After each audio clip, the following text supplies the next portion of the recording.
Hi, friends. I'm Olivia. This is AV Club, where I like to talk about literary fiction and horror. But today I will be doing a book review of Deep Cuts by Holly Brickley. I'm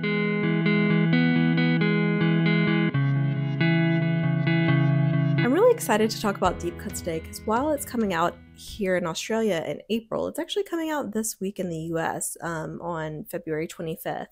And I think that it's going to be a pretty popular book. The comp titles given for this book are One Day, Daisy Jones and the Six, and Tomorrow and Tomorrow and Tomorrow, which were all big hits. And I'll talk to you more later about if I think that these comp titles are appropriate for similar readers.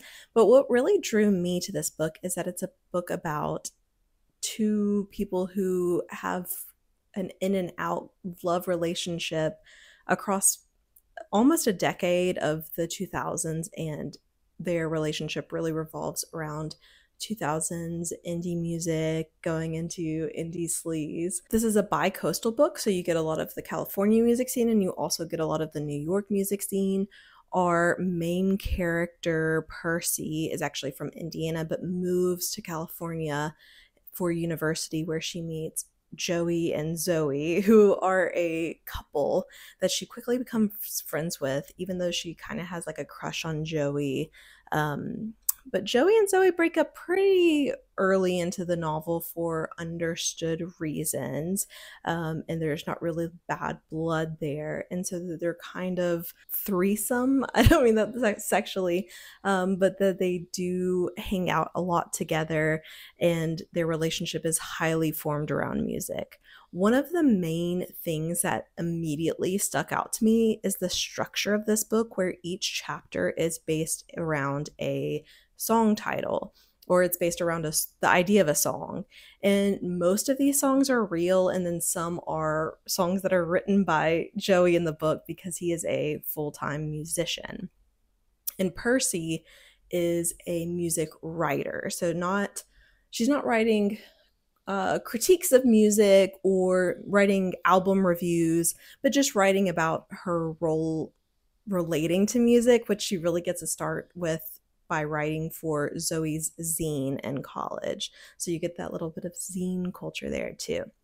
But I love the structure of dedicating each chapter to a book. I feel like it moves the book along pretty quickly. And I mean, it's not a very long book as it is, but that's just something that I loved. And it was actually a YA book called Pretty Things, was one of the first books that me and my best friend read kind of together in ninth grade, like early ninth grade.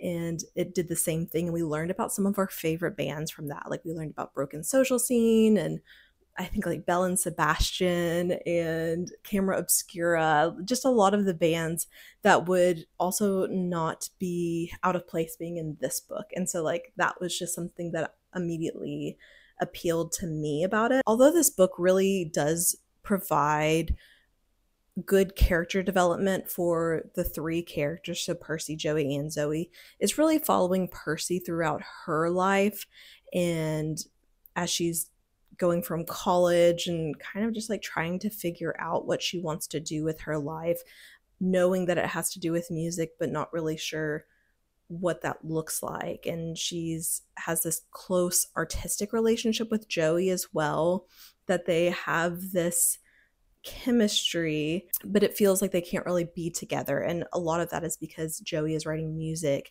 and Percy is providing feedback on that music and really helping him grow as a musician. So while the characters are really into the kind of indie music scene, indie rock scene in the book, they are also not shying away from how pop music is appealing to them, and so that you do get more of a well-rounded music history rather than it being about trying to seem really cool. And I think for that reason that this book will appeal to a lot more people than just people who are already familiar with the music of that scene, that you don't have to have listened to Modest Mouse or the Shins or the Strokes, anyone like that, to be able to click with this book, because they explain the emotional value of that music rather than any kind of aesthetic posturing about it. So I think that you don't have to be a fan of that music to enjoy this book. I was going to make a playlist, like a Spotify playlist of the songs that were included in this book. But I've seen that the author has already done this. So I'll link that Spotify playlist down below. And her playlist is just based off of, I think, just the ones that are like titles, but there's a lot more songs that are written about within the chapters as well.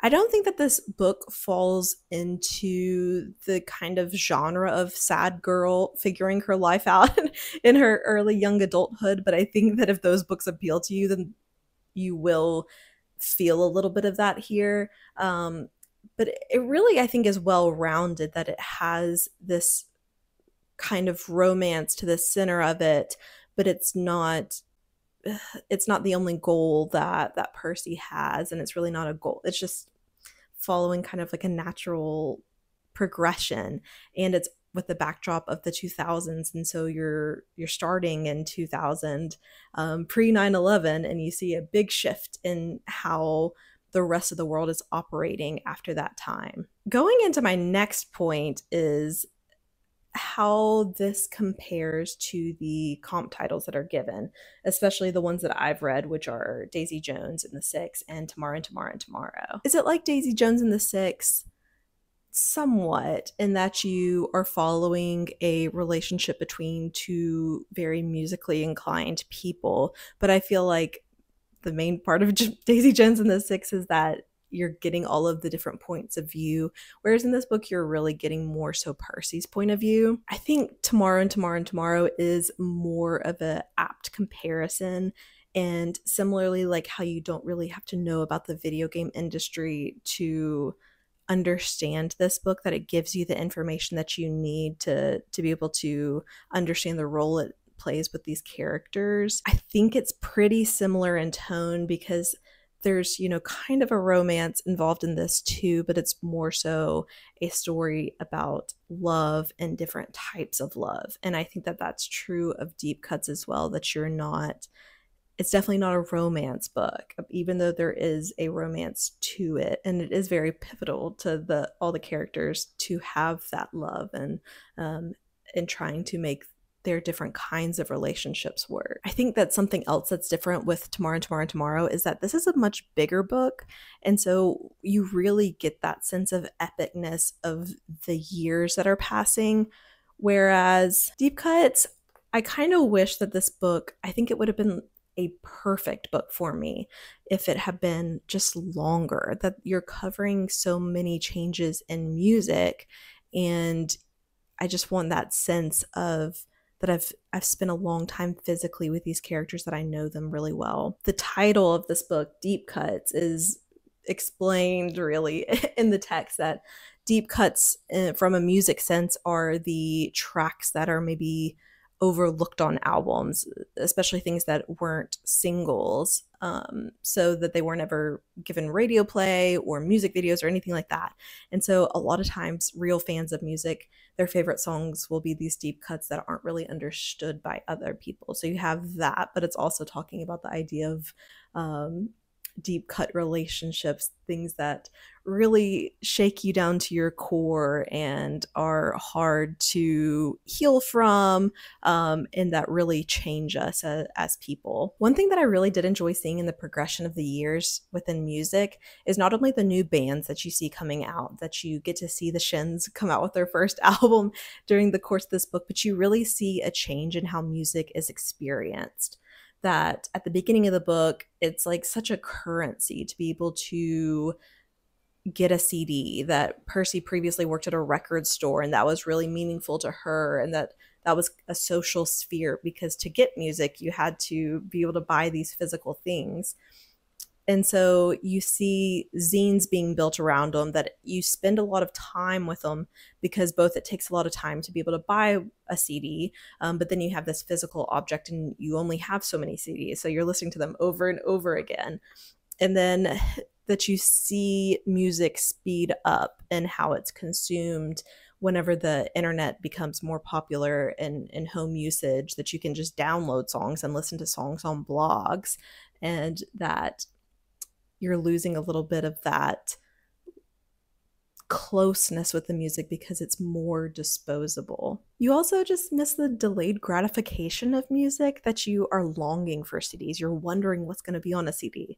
Kids these days truly don't understand because they can just listen to any song at any time online. And so there's not that social atmosphere around who's heard songs or hearing about a new band, but having to wait to hear what their record sounds like, that you don't get little pieces like that ahead of time.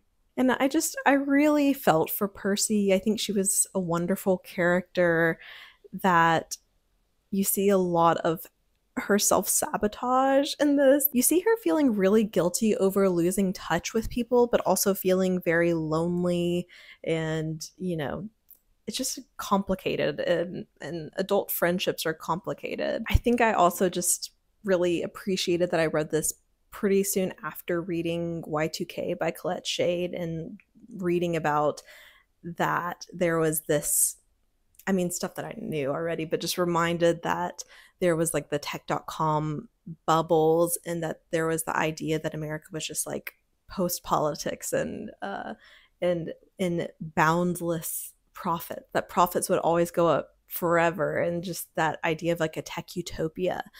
And you see that kind of coming to an end too, that kind of disillusion with what the internet had to offer and what startups had to offer, and having to figure out a new way of doing things. And I think I would have liked to be reading more about the labor side of things as well. Things work out pretty easily for the characters in this book in terms of working, whereas at the end of the book, time-wise, it would have been, I think, a little bit rough. But I really did feel for the characters, and I want to spend more time with them. Whenever I finished it, I was like, this is like a book that I would read fan fiction for, and I never read fan fiction. I just want to know what's going on with the characters after the end of this book, because it just feels like it should be the start of something.